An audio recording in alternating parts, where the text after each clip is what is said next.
thought it might have been when you were coaching at Kangaroos? Well, I think of all those years early in my career at under-19 level and at senior level at the Kangaroos, I thought it was the easiest job in the world. Alan Jones once said you haven't coached until you've coached a side down the bottom. People don't like me saying this, but you know, I think I'm a better person for what I've been through, and I think I've become a lot wiser and a lot smarter for the whole scenario. Dennis, did you have a false impression when you signed on with John Elliott? The club was seen as a lot more powerful than it subsequently. Oh no, look, I had a fair idea. I didn't know about the salary cap things, but I knew it was pretty tough. They were on the bottom at that stage, and you know, like I'd been at the Kangaroos as a player and as a coach for well over 30 years, and I just thought it was time to move on and give somebody else a crack there, and the opportunity came here, and you know, it's a privilege for me to be involved with Carlton. As I said earlier, it's a great club. Met some wonderful people here. You know, contrary to some of the perceptions, you know, from the moment I came in, people have been very good to me. Even as recently as you know, when Dick took over, you know, the warmth displayed by him, and I'm certainly going to miss Jeannie's a peck on the cheek before each game we play at the MCG. I might come down to a few games just to give Jeannie a peck. She was very good to me. I think of Greg, how much support he's given to me. I think of our assistants, how great they've all been and supporting the club and myself, and you know, I think of even people who sort of were involved in the dim dark age, you know, Tony Elshills and Peter Mulkearns and even a Ross Lyon, the work that they did, and it's going to have a benefit. I've got no doubt about that. It's going to have a benefit for the club, and all the hard work that's been done by a lot of people here is going to have an impact. It mightn't happen now or next year, but you know, some of the values and some of the lessons that our coaches have taught the young players, they're going to grow, and the club's going to get benefit from it. The staff here, I think of all of the staff involved at the club, how supportive and how good they've been to me. And you know, I was pretty touched even an hour ago. Well, a couple of hardened professional staff came into my office and had a bit of a cry, and I thought, geez, turn this up. We're not like this, are we? But there's some quality people at Carlton, and I wanted to make sure that you know, they were really acknowledged, all the people who have supported me. And I'd love to be able to go and tell everybody, each person by name, but you know, it's not going to happen. There's a few people that I really want to mention, and Shane O'Sullivan's one of them. He's a pretty special bloke. He's been so supportive of me, it hasn't been funny. And our PA, Jill Jeffrey, she's done everything I possibly could, and even through all the tough times and coming in Monday morning, they're always there to support you. And all the people at the club, I can't acknowledge their contribution and their support high enough. Greg, coaches obviously get sacked, but were you mindful today that you're the bloke walking in the office sort of sacking one of the very good ones? Yeah, absolutely, and it is ironic. I mean, I've been in it 8 years. This is the first time I've had to do it, and it's not pleasant. You know, I know how hard Dennis has worked, and I know how hard, you know, how much he's put into the club.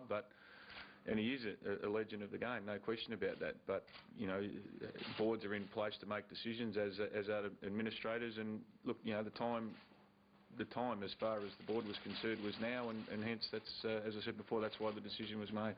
But it wasn't easy. In the next 6 years, what can someone experienced in Dennis be reasonably expected to do to decide? Yeah, look, it's a good question. I mean, obviously we are at the moment very, you know, we're bereft of confidence, but you know, we'll be playing as we have done. We'll be playing the kids, and we'll be, you know, emphasising, as Dennis touched on before, we need to get 30 and 40 and 50 games into the kids. We'll need to have a look at our list. Some of those that have, you know, either been injured or had setbacks that might be ready and might get their chance for the first time in the next 6 weeks. And realistically, we're now building for next year. It's you know, we can't make the 8 or anything like that, so we're looking at our list. We're going to have a look at everyone available and just see how we go from there. I mean, we don't, obviously whoever steps in, it's you know, it's not expected that you know, you turn it around overnight. It's going to be a gradual thing, and that's what we're hopeful of happening. What's your expectation of what how the club might be? Mine? Well, look, you know, Dennis has said it. It's there's no magic wands. It's hard work.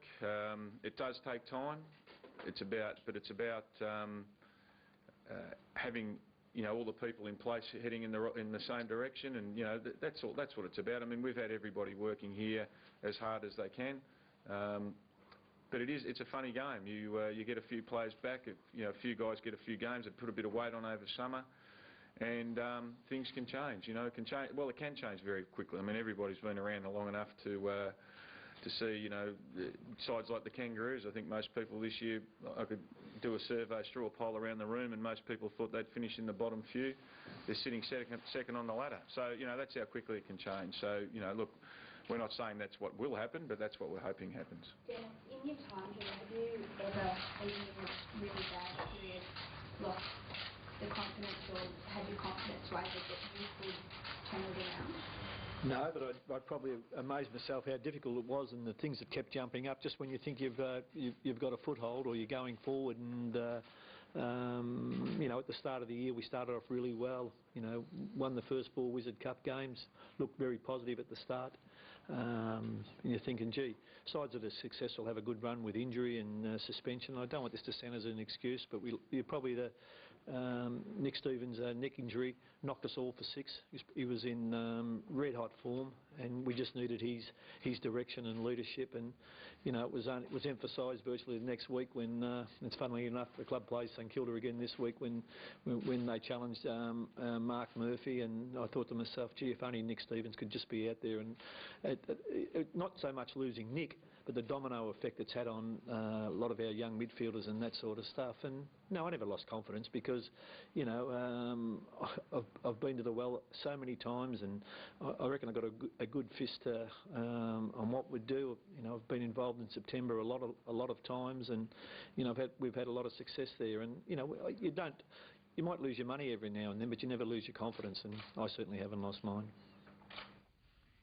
So there you have it, Dennis Pagan sacked as Carlton coach with a year still left on his contract. He's been there for almost 5 years, hasn't finished better than 11th in a season. So he's the 3rd coach this year in the AFL to part ways with their club, following Neil Danaher from the Demons and, of course, Chris Connolly from the Dockers last week.